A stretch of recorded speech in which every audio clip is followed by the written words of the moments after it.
come on, ride the train. Hope you guys enjoyed the New Year's video. I know that video is still getting quite a bit of hits, and it was fun, enjoyable, humiliating all at once. So we are playing MLG variant Domination.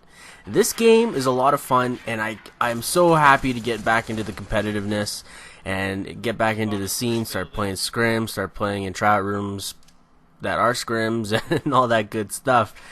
This this game's a little bit difficult. You really got to watch B. Usually the team that caps B and controls topside B is the team that's going to win.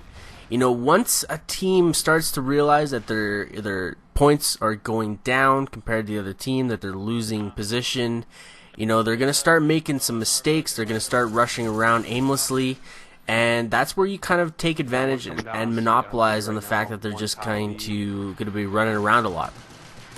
Building up a decent score at the start of the game will allow for any sort of mistakes later on, although, Domination is a pretty easy and pretty straightforward game. Strategies are pretty, they're all up in the air.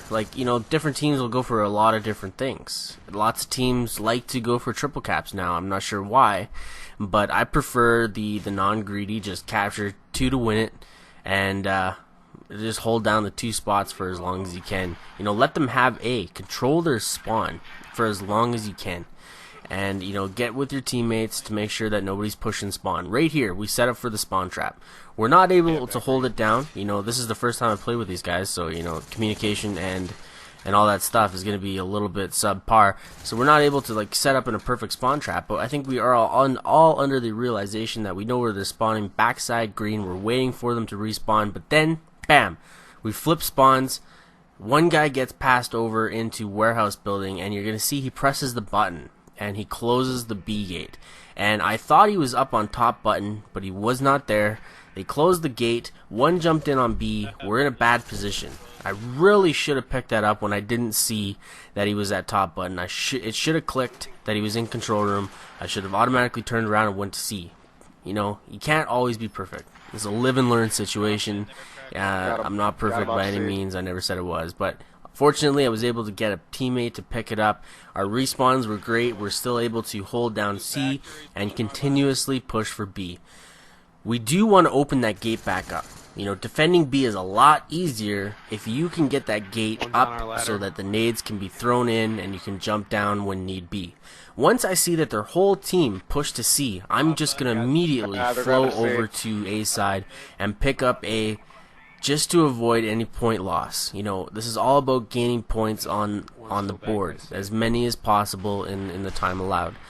Barely missing that stun check. Had that stun check got me, I would not have been able to capture or to defend B, and we probably would have been in some trouble because the gate's open, and nades are going to be flying in there, like you're going to see later on in this game. Capturing B with that gate open is very difficult. It really is, and even with a whole team cap, you're going to have a lot of problems.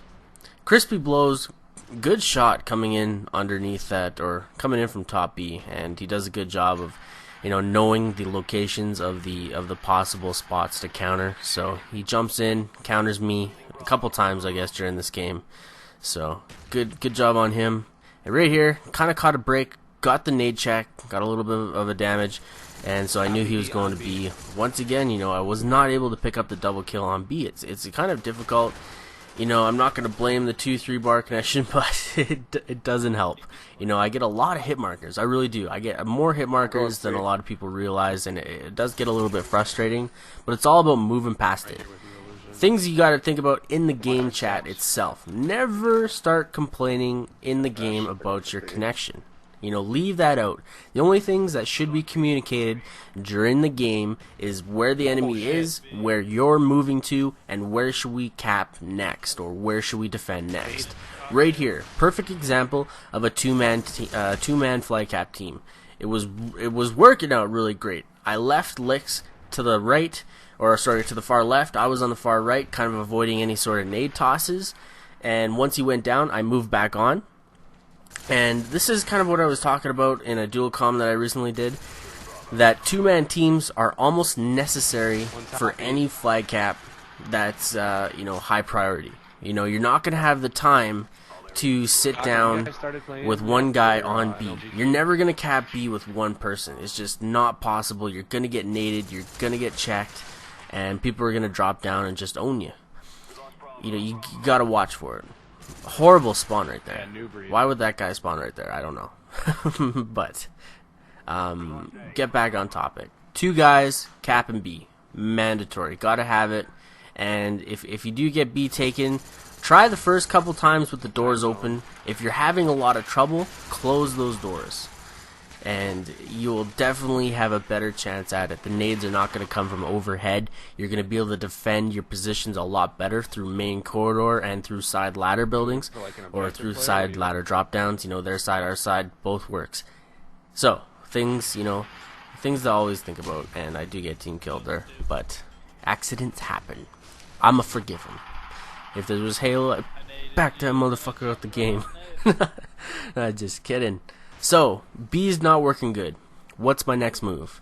I'm gonna pull pressure off of B, pull some of their defenders off of B, while my 3 teammates try to get it. I'm gonna go over to A. I'm gonna chuck, you know, a nade, see if I get any kills, help with the man down situation, and now I'm gonna sit on A.